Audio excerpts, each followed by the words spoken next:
அஸ்ஸலாமு அலைக்கும். ஒரு குட்டி ஷாப்பிங் விலாக் பார்த்துடலாம். இன்றைக்கி நாங்கள் எங்கே போகிறோம் அப்படின்னா முசாஃபாவில் லொக்கேட் ஆகிருக்க வியர் மார்ட் தான் போகிறோம்.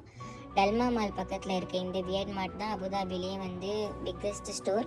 என்ன தான் அபுதாபியில் நிறைய பிரான்ச்சஸ் இருந்தாலும் முசாஃபாவில் இருக்க இந்த வியர் மார்ட் ரொம்ப பெரிய ஸ்டோர்னு ஃப்ரெண்ட் இங்கே கூட்டிகிட்டு வந்திருந்தேன். இங்கே எல்லா திங்ஸும் சீப் அண்ட் பெஸ்ட்டாக கிடைக்கும். நாங்கள் வீக்கெண்டில் போயிருந்ததுனால ரொம்ப க்ரௌடாக இருந்துச்சு. பார்க்கிங் கிடைக்கல. ஸோ கொஞ்சம் நேரம் கழிச்சு தான் பார்க்கிங் கிடச்சிச்சு. நான் யார் கூட போயிருந்தேன் அப்படின்னா என் சைல்ட்ஹுட் ஃப்ரெண்ட் கூட தான் போயிருந்தேன். நாங்கள் கிளம்புனதே 7:30 மேலே. ஸோ எங்களால் நிறையா ஏரியாஸ் கவர் பண்ண முடியலை. அடுத்த நாள் நாங்கள் பீச்சுக்கு பிளான் பண்ணியிருந்ததுனால ஜஸ்ட்டு பீச் ட்ரெஸ், அதுக்கப்புறம் பீச்சுக்கு தேவையான மேட் இதெல்லாம் வாங்கிட்டு பில் போட்டுட்டு அங்கேருந்து கிளம்பிட்டோம். ஸோ எங்கேயாச்சும் டின்னர் வெளியில் சாப்பிட்டுட்டு போகலாம் அப்படின்னு சொல்லிட்டு ஷேட்டர் போயிருந்தோம். துபாயில் ஷேட்டர் பிரான்ச்சஸ் நிறையா இருந்தாலும் அபுதாபியில் 2 இடத்துல தான் இருக்குது.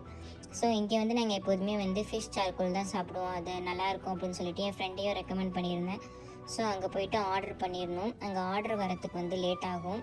அதனால் கொஞ்சம் ஃபோட்டோஸ் எடுத்துகிட்டு அதுக்கப்புறம் ஸ்டார்டிங்கில் சூப் கொடுத்துருந்தாங்க. நாங்கள் எந்த ஷாப்புக்கு போனாலும் நான் சூப் கொடுக்க மாட்டேன். எப்போதும் என் ஹஸ்பண்ட்டை கொடுத்துருவேன். அப்புறம் ஆர்டர் வந்துருச்சு. அப்புறம் சாப்பிட்டோம். சாப்பிட்டுட்டு வாட்டர்மெலன் ஜூஸ் குடித்தோம். அப்புறம் அடுத்த நாள் பீச் போகிறதுக்கு எல்லா பிளானும் பண்ணிகிட்டு இருந்தோம். அதுக்கப்புறம் ஃபோட்டோஸ் எடுத்துகிட்டு அங்கேருந்து கிளம்பிட்டோம். Meet you in next vlog இன்ஷா அல்லாஹ். அஸ்ஸலாமு அலைக்கும்.